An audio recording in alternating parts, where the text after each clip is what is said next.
여러분들 가운데서 이 자리에 이 아내나 남편 또는 부모님의 훈련, 그 제자 훈련 수료 때문에 모처럼 생전 이 새벽에 나오지 않은 분들이 나온 분들도 몇 분 계십니다. 환영합니다. 사랑하고 축복합니다. 여러분들이 이런 오해를 하실 수 있을 것 같아요. 야, 이거 이러다가 목사 제자 되는 거 아니야? 목사 똘만이 되는 거 아니야? 그런 오해를 하실 수 있습니다. 여러분, 제자 훈련은요, 목사 제자를 만드는 게 아닙니다. 목사 부하를 만드는 것이 아닙니다. 목사에게 맹종하는 사람을 만드는 것이 아닙니다. 제자 훈련은요, 그루밍을 통해서 말이죠, 계속해서 세뇌시켜가지고 교회에서 부려먹으려고 그런 사람을 만드는 과정이 아닙니다. 제자 훈련은 무엇일까요? 우리의 믿음의 대상인 예수님을 막연하게 아는 것이 아니라 정확하게 알고, 예수님을 어설프게 믿는 것이 아니라 제대로 믿는 것이고, 예수님을 따라가는데 힘들게 따라가는 것이 아니라 즐겁고 자원하는 마음으로 따라갈 수 있도록 훈련을 하는 것입니다. 여러분, 제자 훈련을 하게 되면요, 의식이 달라집니다. 생각이 달라집니다.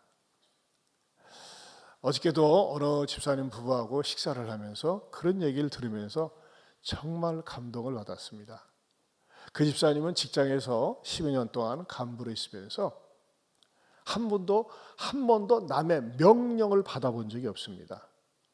항상 남에게 무엇을 시키고 지시하고 또 방향을 제시하는 그러한 위치에 지금까지 있었습니다.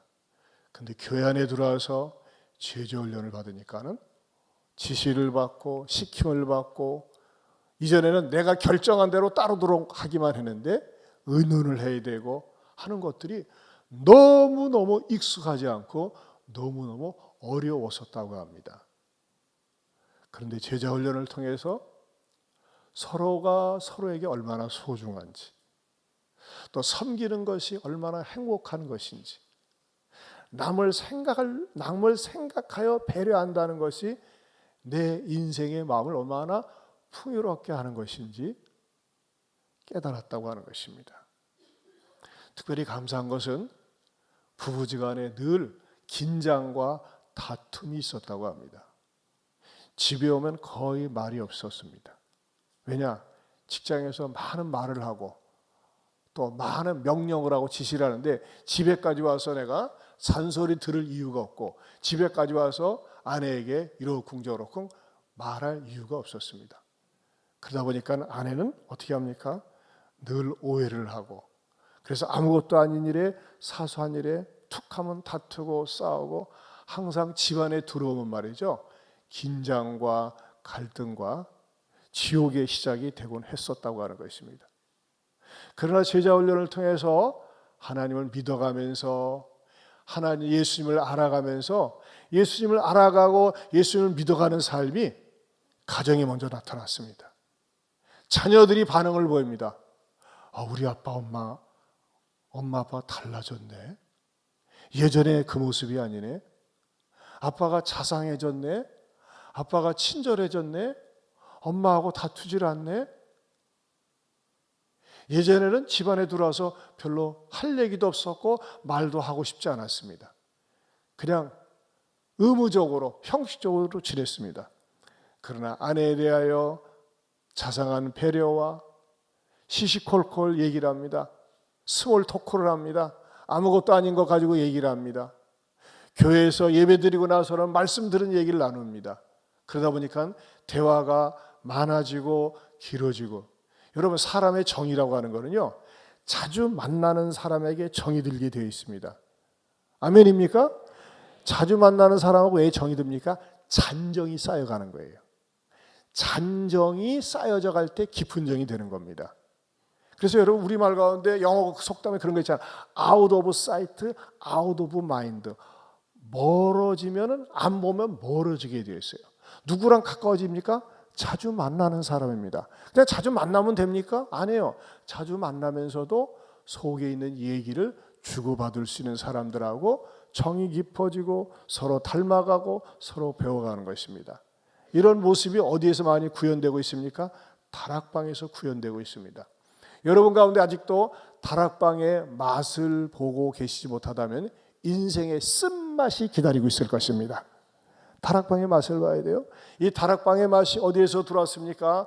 또 새가족반, 성신반, 제자훈련을 통해서 이 맛을 알게 되는 거예요. 그러면서 이게 진정한 그리스도인의 삶이구나, 이것이 진정한 그리스도인의 행복이구나 하는 것을 깨달아가고, 그것도 어떤 감정의 기초를 두는 것이 아니라, 내 생각의 기초를 두는 것이 아니라 하나님 말씀의 근거를 두고서 배우다 보니까는, 여러분 이 세상에서 가장 달라지기 어려운 것이 뭔지 아십니까? 성품입니다. 생각입니다. 그런데 하나님의 말씀을 깊이 있게 배워가면 배워갈수록 내 생각이 달라지고 의식이 달라지면서 이렇게 살아서는 안 되지 하면서 주님 중심으로 생각을 하고, 주님이 내 안에 들어오니까 주님이 내 안에 들어온 그 마음을 가지고 아내를 바라보고 남편을 바라보니까 가정이 화목하게 되고 사랑스럽게 되고 아끼고 소중하게 사는 것입니다. 이러한 복을 저는 우리 예안의 모든 성도들이 맛보고 누릴 수 있기를 축원합니다. 여러분, 첫째, 무리와 제자는 어떤 차이가 있을까요? 무리는요 구경합니다. 무리는요 주인의식이 없습니다. 여러분, 무리는요 항상 계산을 합니다. 무리는 항상 이익을 따집니다. 내가 저쪽에 가서 어선 덕을 볼 수 있을까? 뭘 얻을 수 있을까? 그러나 제자는 무엇을 추구합니까? 제자는요 뜻밖에도 희생을 찾습니다.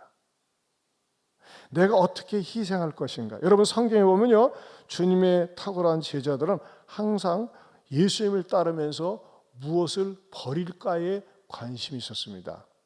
모세는 주님의 제자가 되면서 왕자를 버렸습니다. 바울은 주님을 따르면서 자기가 누리고 있었던 것, 모든 것을 배설물로 버렸다고 했습니다. 여러분, 우리가 두 번째로 신앙생활하면서 가장 큰 원수는 무엇일까요? 우리 신앙생활하면서 원수가 있습니다. 그것은요 나를 힘들게 하고 나에게 고통을 주는 대적이 아닙니다. 의외로요 신앙생활의 원수는요 내가 두 번째로 사랑하는 것입니다. 그게 뭔지 아세요? 여러분, 한 남자가 한 여자와 결혼을 했어요. 그런데 두 번째로 사랑하는 여자가 여전히 남아있다고 생각을 해보세요. 여보, 내가 당신하고 결혼했어. 당신을 사랑해. 근데 내 1년 365일 가운데 364일은 당신과 동거하며 당신과 사는데 딱 하루만 옛날 여자하고 만나서 지낼 수 있도록 허락해 줄 수 있겠어? 용납 못할 것입니다. 여러분, 의외로요 그리스도인들이 두 번째로 사랑하는 것들이 있습니다. 하나님을 가장 많이 사랑한다고 하면서 의외로 돈을 사랑합니다. 의외로 게임을 사랑합니다. 의외로 세상 모임을 사랑합니다. 여러분, 그런 것들이 하나님과 나 사이에 우상이 될 수 있다고 하는 것입니다. 여러분, 우상이 있으면요 주님을 진정으로 사랑할 수 없습니다. 여러분, 오늘 성경 본문에 보면요 예수님을 따르기 위해서는요 대가를 지불해야 된다, 희생을 치러야 된다는 내용으로 일관하고 있습니다. 그러나 여러분, 세 번째로 희생하라는 말은 무슨 뜻일까요? 여러분, 희생은요 실제적으로 그 사람을 축복으로 이끕니다. 여러분, 우리가 올해 가장 큰 행사 가운데 체육대회가 있었습니다. 전 가족 체육대회. 그때 우리 제자반 16교에서 주도적으로 했습니다. 여러분, 제자는요 어떤 사람인 줄 아십니까? 희생을 주도적으로 하는 사람입니다. 그러나 여러분, 무리는 희생을 주도적으로 하지 않습니다. 참관하고 뭘 얻을 수 있을까? 먹을 수 있을까? 맛볼 수 있을까? 누릴 수 있을까? 그것에 관심이 있습니다. 그러나 여러분, 희생을 주도적으로 하면요 어떤 축복이 주어집니까? 희생의 자리로 불렀다고 하는 것은 리더로 불렀다는 것입니다. 희생을 한다고 하는 것은 그만큼 하나님으로부터 보상을 받는다는 것입니다. 여러분, 우리 하나님께서는요, 우리들에게 보상을 약속하셨어요. 믿음이 없이는 기쁘시게 못하나니 하나님께 나가는 자는 반드시 그가 계신 곳과 또한 그가 자기를 찾는 자들에게 무엇을 상 주시는 이심을 믿어야 할지니라 그랬습니다. 사랑하는 성도 여러분, 우리의 삶 가운데서 우리에게 제일 위험한 것이 뭔지 아십니까? 게으름입니다. 게으름.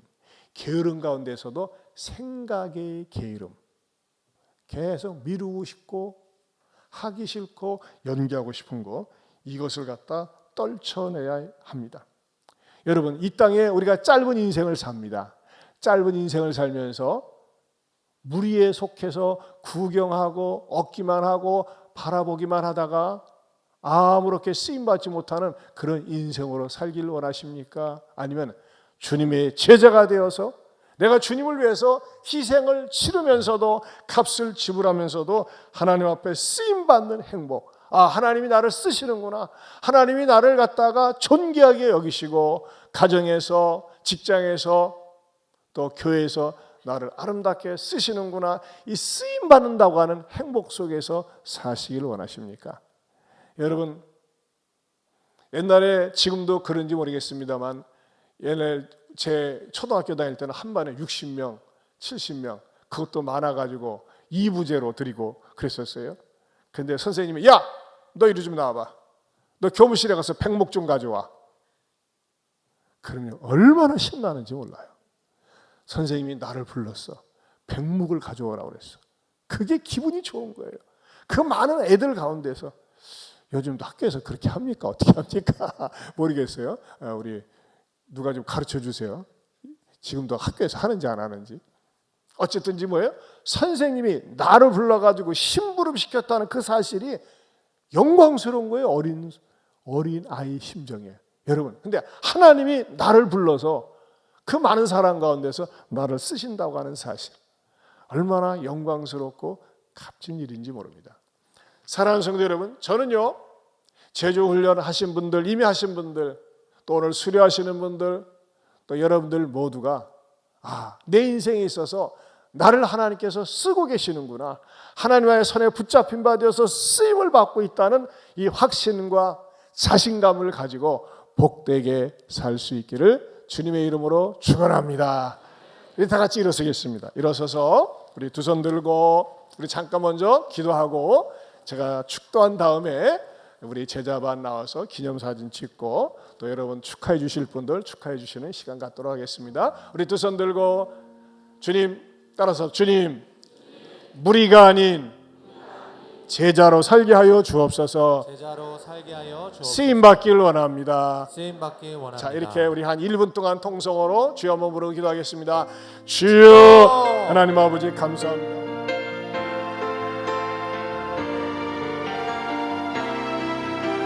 하나님 아버지 앞에서 쓰임받는 인생, 가치 있는 인생, 소중한 인생으로 살기를 원합니다. 하나님, 우리를 받아주시고 역사해 주시옵소서. 무리가 아니라, 구경꾼이 아니라, 방관자가 아니라 하나님 나라와 복음을 위해서 가정에서, 교회에서, 일터에서 소중하게 쓰임받는 신실한 주님의 제자들이 되게 하여 주옵소서. 하나님 아버지, 짧은 인생 살면서 낭비하다가 손가락질 받고 버림받는 인생이 되지 않게 하여 주시옵소서. 우리가 하나님 앞에 훈련받고 가정에서나 교회에서나 직장에서나 학교에서나 저 사람은 소중한 사람이야, 저 사람은 일꾼이야, 저 사람은 정말 귀한 사람이야, 이렇게 인정받는, 하나님과 사람 앞에서 은총과 귀중히 여김을 받는 우리 모든 제자들, 모든 성도들 되게 하여 주시옵소서. 이제는 우리 주 예수 그리스도의 은혜와 하나님 아버지의 변함이 없는 사랑과 성령님의 감화감동 교통하심의 은혜가 무리가 아닌 제자로 쓰임받기 원하는 모든 성도들 위해 영원토록 함께 있을지어다. 아멘.